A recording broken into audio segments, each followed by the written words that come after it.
let's get back to the better country, this one. Peter Dutton's the opposition leader of the Liberal Party, and he joins us in the man cave here this evening, which I'm sure will amuse Twitter. Lovely to see you. Great to see you. Thanks for having me in the man cave. Welcome.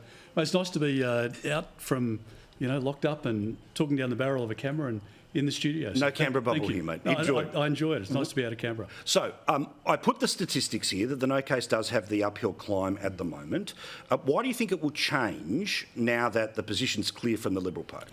I think the numbers are very soft. I think it's obvious when you look at WA, Queensland, Tasmania, elsewhere. I think the numbers at the moment are inflated because people have sort of a general inclination that they want to support a better outcome, but once they understand what it is that Prime Minister is proposing, I mean, this voice, which is going to be Canberra-based, it's going to be bureaucratic, and it's not going to deliver the outcomes on the ground, in addition to the fact that it changes our system of government forever, and that you can't out-legislate what is put into the Constitution. I think the numbers start to fade away, but there's a big debate to happen, and we've written to the Prime Minister for months now, been waiting for answers to basic questions, won't answer it, and even when journalists ask the basic questions, he just fobs them off. And I think people will start to say, well, why not give us the details so we can be properly informed?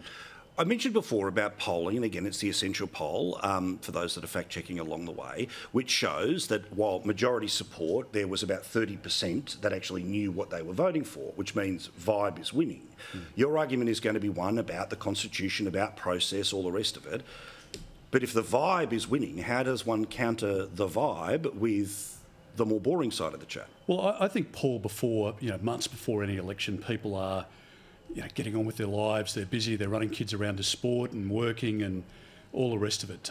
And they start to focus in on a campaign closer to polling day.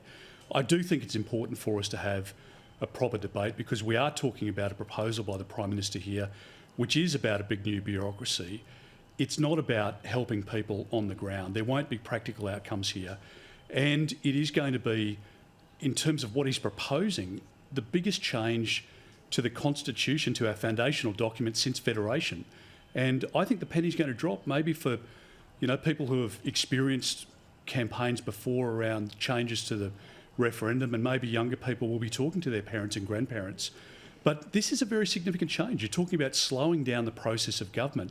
When we said in question time only a fortnight ago that this had the potential for the Voice to have a say in debates and discussions with the Governor of the Reserve Bank, we were called racist. And of course, we know on the weekend that Megan Davis, who's the chair of the Prime Minister's personally appointed committee, has said, well, of course it will have an influence into those deliberations. And of course it will have an influence into every aspect, not just those that affect Indigenous Australians, but every area of public policy. And if the cost of that is calculated at some point, it will run into the billions of dollars, and it has the potential to grind down the process of government and change our system of government, our democracy, in a way that we just haven't contemplated in our country's history. And I think once the penny drops on that, surely people must say, actually, I think it's too risky. I'm not going to go with it. I want a better outcome for Indigenous Australians, but I'm worried that the Prime Minister is just taking us too far.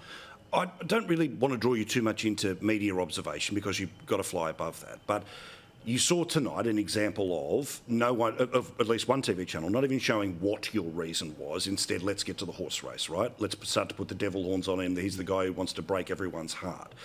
How do you get around what is going to be a pretty uniform media push for yes? Well, Paul, I've been in government, on and off for a long time. I've been in Parliament for 22 years. I've always found it more convenient to just be honest, to speak the truth, to speak frankly, and people can make their own judgments about you. I believe the proposal that we've got on the table today unites Australia, and I think what the Liberal Party has agreed to today has the ability to unite our country, not divide our country, which is exactly what the Prime Minister is doing at the moment. He has come up with a model. He's not prepared to explain it. That's for political reasons, because he knows that if he explains it, people will fall away. And the other point is that they are proposing that the referendum takes place on the Saturday, so people turn up to the school and sausage sizzle and they'll have their vote, yes or no, and then that's when the consultation process starts for 6 months. And that's when they'll decide the design of this body. Now, I've said to the Prime Minister and I've said to the referendum group as well, wouldn't it make more sense to have the 6 months consultation, design what it is you're talking about so that you can explain it to the Australian people, then let them make an informed judgment. And they say, oh, you would say that. And, why are you suggesting that's putting the cart before the horse? Of course it is. So I just think we stay true to our values. We stay true to, an honest debate. And I think in the end, what we're proposing, as I say, is something that unites our country, not divides it. So are you happy to have a conversation about the legislated version of the Voice between now and the referendum? And if it was a no, then the next day in the Parliament, you and the Prime Minister would be able to move on the thing existing, but just not being in the Constitution? I would be happy to sit down with the Prime Minister tomorrow to look at the issue of constitutional recognition, which has been the policy of the Liberal Party since John Howard. Enshrine that in the Constitution. I think that is a respectful act, and I think there's a majority of support for that. Secondly, we've said today that we don't want a national voice, which is just a Canberra voice. It's the Prime Minister's model. It's a bureaucracy. It's not going to give the practical outcomes that we want to see. I don't want to see those kids suffering in Alice Springs. I don't want to see the domestic violence and the significant violence that's taking place against business owners and others. I want to see a better outcome, and I don't just want billions of dollars wasted. I want to see the infant mortality rate improve. I want to see the educational outcomes for kids improve. I want to see people in work. I want to see the law and order restored in that community. And so we've said, look, we don't support the national Canberra-based voice that the Prime Minister is proposing, but we are happy to look at legislation which would say to those local women and others that we met with in the communities, we want maternity services and birthing units. We want rehabilitation centres. We want housing. We want job outcomes. And let's work with those people on the ground. I think it's a much more efficient use of taxpayers' money. I think we would get better outcomes delivered more quickly.